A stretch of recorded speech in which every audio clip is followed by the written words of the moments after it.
final.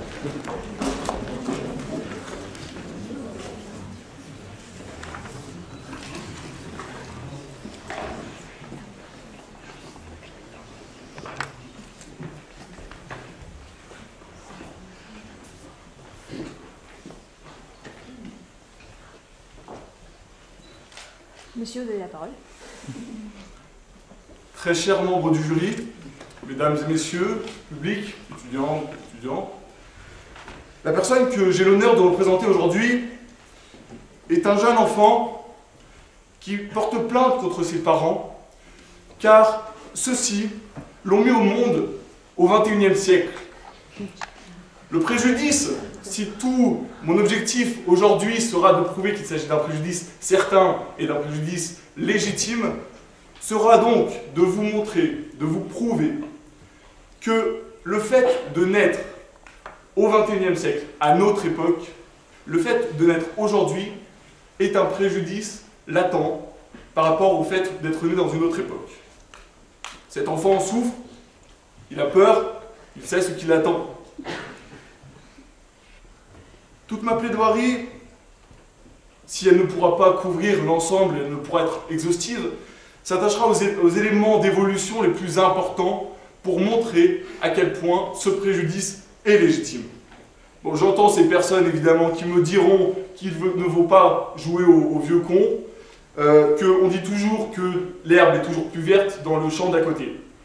Toutefois, je vais leur montrer, avec un certain nombre d'exemples, que ce préjudice est bien réel.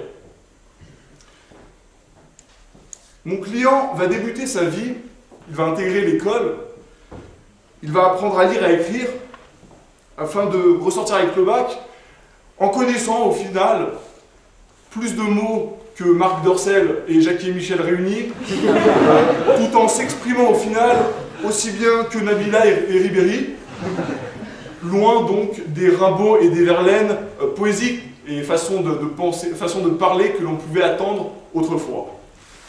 Afin de faire comme les gens de son époque, il achètera le livre le plus vendu qui soit, 50 nuances de grès, cet ouvrage qui est à la littérature ce que la sodomie est à l'amour, un vaste ramonage.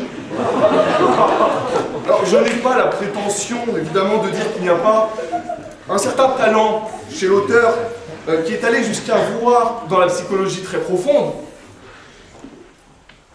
Mais cela, il est évident, ne semble pas apparaître comme le travail de toute une vie.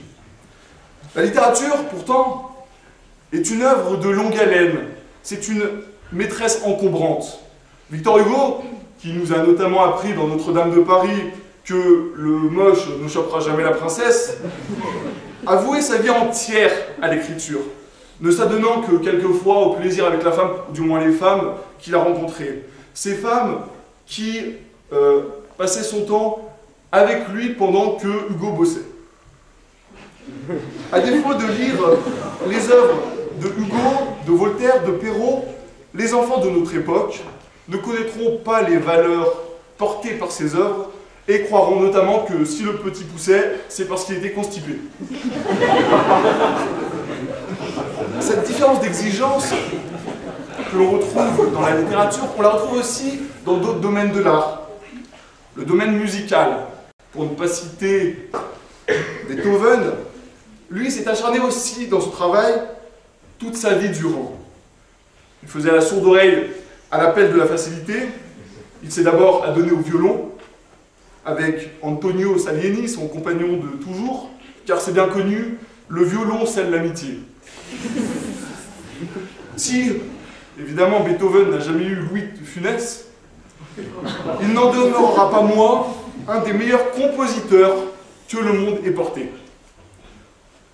Mais aujourd'hui, la commercialisation a tout emporté sur son passage. Si le son est important, la musique est surtout une affaire de blé. Avec des techniques qui noient le poisson et roulent finalement l'auditeur, le spectateur dans la farine.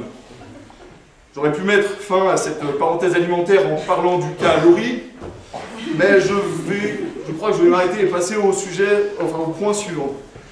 Mon client s'affole également pour son avenir professionnel.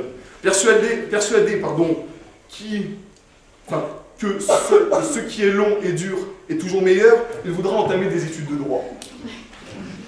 Mais il sait comme vous qu'une fois fini ses études, il ira pointer à Pôle emploi. Bon, bien entendu, il a des raisons d'espérer ces derniers temps. Il a vu notamment Lionel Jospin intégrer le Conseil constitutionnel, il s'est dit pourquoi pas moi. Mais c'est sans compter la concurrence très forte qu'il aura avec de nombreux étudiants qui, eux aussi, aspirent à voir le président du Conseil constitutionnel de près ou de loin. Également, d'un point de vue politique, il sera submergé par le tournoiement des hommes politiques, des présidents. Et notamment, alors que De Gaulle avait une grande idée de la France, Hollande semble vouloir mettre le pays bas. Et la boîte à outils ne suffira pas, d'autant qu'il ne comprend pas toujours le manuel. Son premier sinistre reprendra le flambeau et continuera la valse des présidents, car comme Brel l'a dit, un valse à 20 ans, c'est beaucoup plus troublant, mais beaucoup plus charmant. Alors, bien entendu, notre pays comporte de grandes personnalités politiques. Toutefois, on voit que celles-ci ne peuvent venir au secours de l'État français, notamment Christine, puisque le FMI la garde, Bayrou, mais qui essaye d'accéder depuis 20 ans à un poste politique en vin, Borloo qui lui est trop porté sur le vin,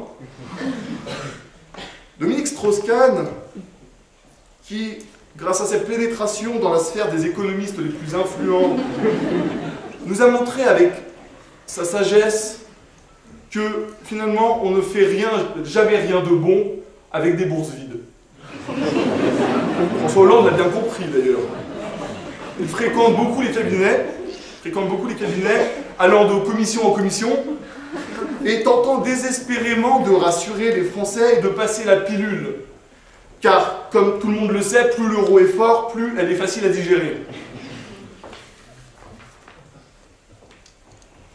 Je ne dis pas que notre pays est le seul concerné. Aux États-Unis, notamment Barack et Obama, le président, sans doute, considéré comme le plus perdu des présidents, son secrétaire d'État voit le tapis rouge se dérouler devant lui, puisque son secrétaire d'État, John Kerry, mais réfléchit quand même beaucoup.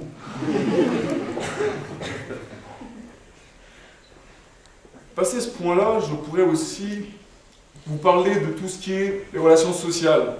Puisque aujourd'hui, comme l'a dit un éminent philosophe, Gad Elmaleh, maintenant que le monde que la communication envahit, que les moyens de communication ont envahi le monde, eh bien, les personnes n'ont jamais aussi peu communiqué, finalement.